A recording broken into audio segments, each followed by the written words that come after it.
Bueno, queridos estudiantes, tengan ustedes un feliz día. Me alegra mucho tenerlos en la clase del día de hoy. Y lo más importante, como hemos hablado, vamos a hacer una clase dialógica en la que pues tengo invitado a Daniel, ya les voy a explicar quién es él, y vamos a hablar sobre la historia del cristianismo, vamos a hablar de cómo el pensamiento del cristianismo ha trascendido incluso hasta nuestras épocas, y cómo este pensamiento es tan interesante y tan importante para nuestras vidas. Estamos en un entorno donde nuestra cultura es cristiana y por eso hay que comprender esta religión, ¿no? Enfocarnos en esta religión, sus dogmas, sus principios, su teología y pues lo más importante es su historicidad, que es la que va desarrollando quién es ella misma, ¿listo? Entonces, bueno, les presento a Daniel Andrés Pérez, él es teólogo, él es compañero mío, estudió conmigo, él es pastor de jóvenes hace 10 años, hace 3 años es pastor de una iglesia. Lo más importante es que él es súper experto en la parte de lo que es la Biblia, lo que es la teología. Hemos sido compañeros también de trabajo en seminarios, en un seminario teológico. Y pues bueno, por eso lo invité a él, porque sé que es una persona experta y es la persona que se necesitaba para esta clase. Entonces, Daniel, bienvenido, ¿viste? Hola André, muchísimas gracias por la invitación y nada, aquí estamos para hablar y aprender un rato. Listo, muchas gracias. Entonces, estamos hablando sobre qué es el cristianismo. Estamos hablando cómo el contexto de la religión judía va a permitir que aparezca el cristianismo, ¿cierto? No podemos comprender el cristianismo sin el judaísmo. Y no podemos entender el cristianismo sin los libros sagrados del judaísmo, que para nosotros son el Antiguo Testamento.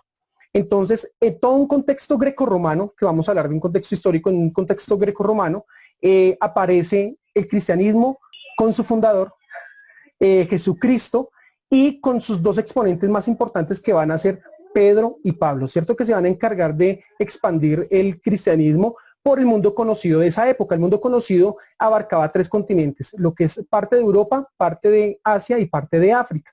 Entonces, a través de viajes misioneros, el apóstol Pablo junto con muchos ayudantes se encargaron de expandir el evangelio, de expandir las buenas nuevas, de expandir el cristianismo. Y pues lo más importante es que ellos tenían puntos de contacto que eran los judíos, ¿no?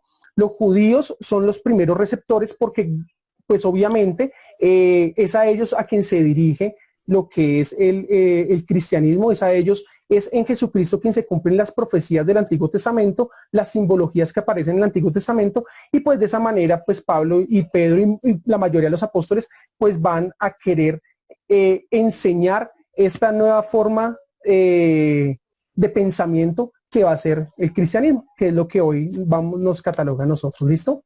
No sé si quieras decir Sí, algo. no, pues has dicho algo muy cierto, que el cristianismo gira en torno a la figura de Cristo, de Jesucristo. Y es quien funda, según sus propias palabras, edifica lo que llamó su iglesia, que para ese tiempo eran los llamados de la asamblea. Como muy bien lo has dicho, el cristianismo como tal no es nada sin el judaísmo. La idea de Cristo, que es en griego el mismo término para ungido del hebreo, que es Mesías, es una figura netamente judía porque es el Mesías prometido, es un Salvador que Dios prometía por medio de sus profetas desde todo, desde el Génesis hasta el último profeta antes de nuestra era, que fue Malaquías. Y la figura tiene que ser entendida en ese contexto justamente judío. Jesús nació como judío en el tiempo de cuando Judea era una provincia romana, en el periodo de Herodes el Grande, que gobernó más o menos hacia el año eh, 30 antes de Cristo hasta más o menos el 4 3 después antes de Cristo todavía.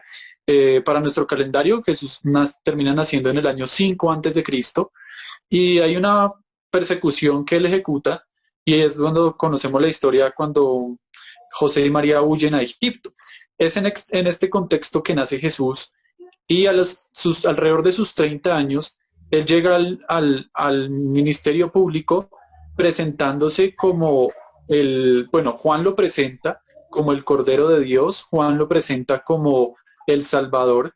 Por lo tanto, su ministerio, vida y muerte, toda se desarrolló en un contexto totalmente judío.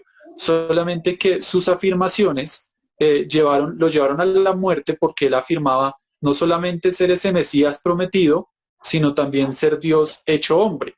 Y a la final, esto es lo que lo lleva a la muerte, y todo se sucede en un contexto completamente judío. Entonces, en cuanto a su origen, hay que tener muy en cuenta la religión judía y lo que para nosotros es el Antiguo Testamento, que sería el Tanaj, las escrituras hebreas. Sí, listo, Daniel, muchas gracias. Es cierto lo que tú dices, me gusta mucho lo que hemos hablado en el sentido de que una religión no aparece porque sí, ¿sí? Toda religión tiene un antecedente, ¿sí? Digamos que lo hablábamos en un tiempo, el budismo tiene un antecedente que es el hinduismo y nace como reaccionaria frente a esa religión, y aquí el cristianismo también nace como reaccionaria, como una revolución a esa religión que es el judaísmo.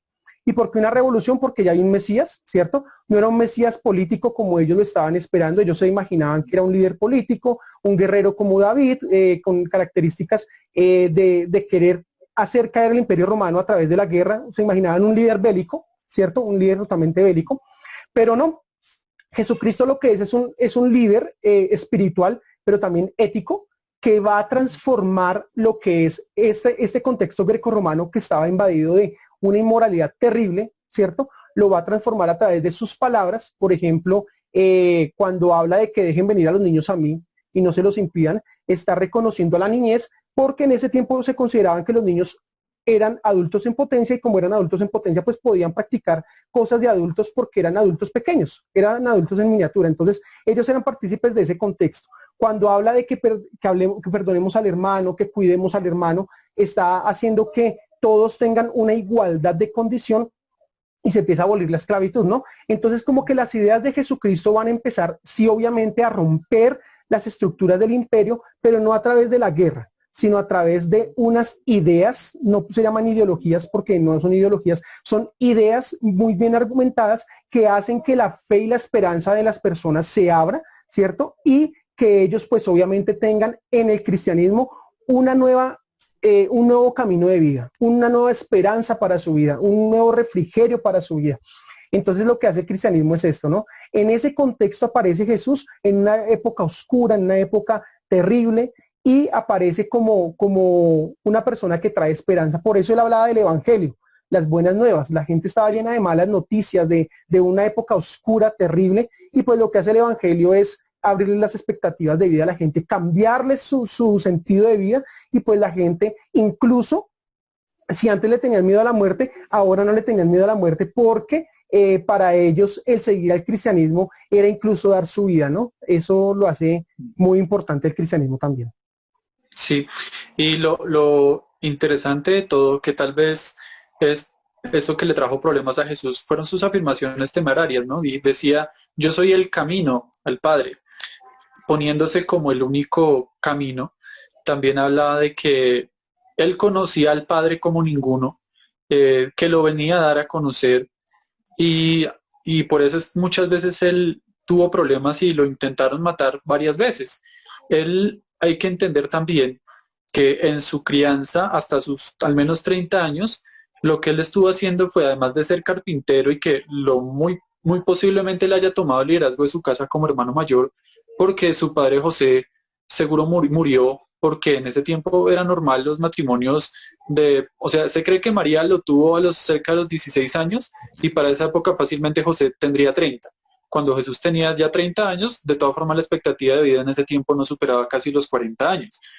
Él llega estudiando desde muy joven las escrituras. De hecho está el relato de los 12 años, donde ya estaba dialogando con los maestros de la ley, y este gusto de él descubre y estudia las escrituras y llega predicando es basado en ellas, pero él llega interpretando de una forma específica, llega aplicándose muchas de esas palabras y llega reclamando que él es la verdad, el camino, la vida, y este tipo de afirmaciones son las que solamente podían marcar un sí o un no. Entonces él tenía o sus seguidores y amigos o sus enemigos, y mucho tiempo, muchas veces después de su predica se fueron seguidores, porque pues él decía unas cosas que eran bastante temerarias, y entre esas como te decía, que él era Dios, que él era enviado de Dios, que solo él había visto a Dios, que él es la verdad.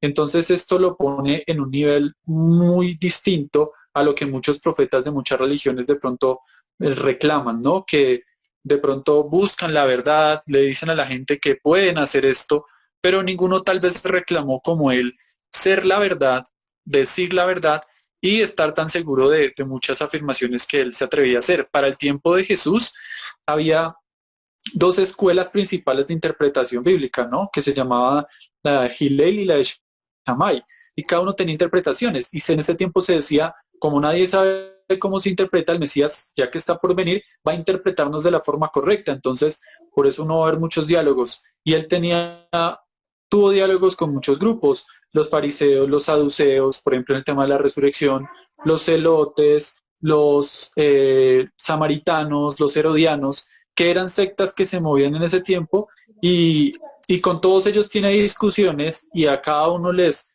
explica de la forma que él entendía la escritura, y por eso es que fue tan impactante su predicación y su ministerio.